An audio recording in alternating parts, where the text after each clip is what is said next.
Absolutely. All right. So next question is, I have a bunch of seed packets that say packed for 2025 and sell by 11/25. Are they still good? Should I toss and get new? No. Especially because sell by 11/2025.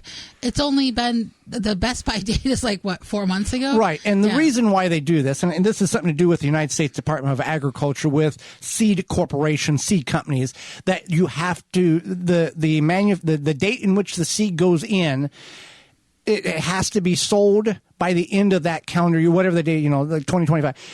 What some of these seed companies will do is, at that point, if they are not able to sell the seeds off by that time in which it's dated, they either have to toss them. But what most of them do is they donate them to schools, to food pantries, whatever that is. And then I assume, and I'm not a lawyer and I don't know this, but I assume that they would write that off on their taxes as a donation. Yeah, probably. But it has no effect on you whatsoever. We are still growing tomato seeds from packages that were like 2017, almost 10 years ago.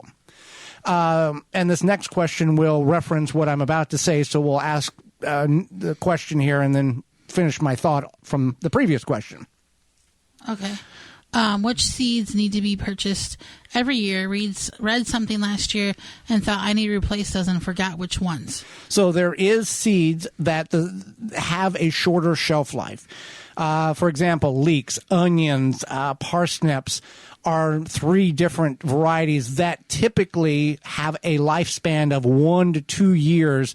Beyond that, the success of germination greatly falls off.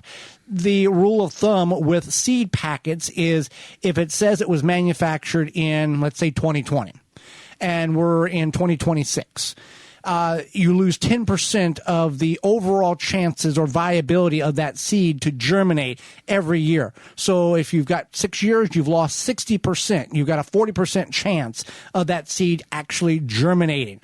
Now, that doesn't mean that that's a hard number. You could have 70 or 80%. It also determines on how you store these seeds. Are you storing them in a plastic tub in the trunk of your car because you're going to the garden because it's not at your residence? You're going to a community garden, you forgot and left them out there all summer, and the car gets 118 degrees, that type of. Or are you keeping them in a crisper of a fridge? You're keeping them cool. You're keeping them in a nice climatized environment. That all determines the longevity and the viability of these seeds. But seeds like beans or pumpkins or squashes, they can last 4, 5, 6 years. And tomatoes, if kept in the right condition, can last about 9 years. So it all depends. There's many charts online.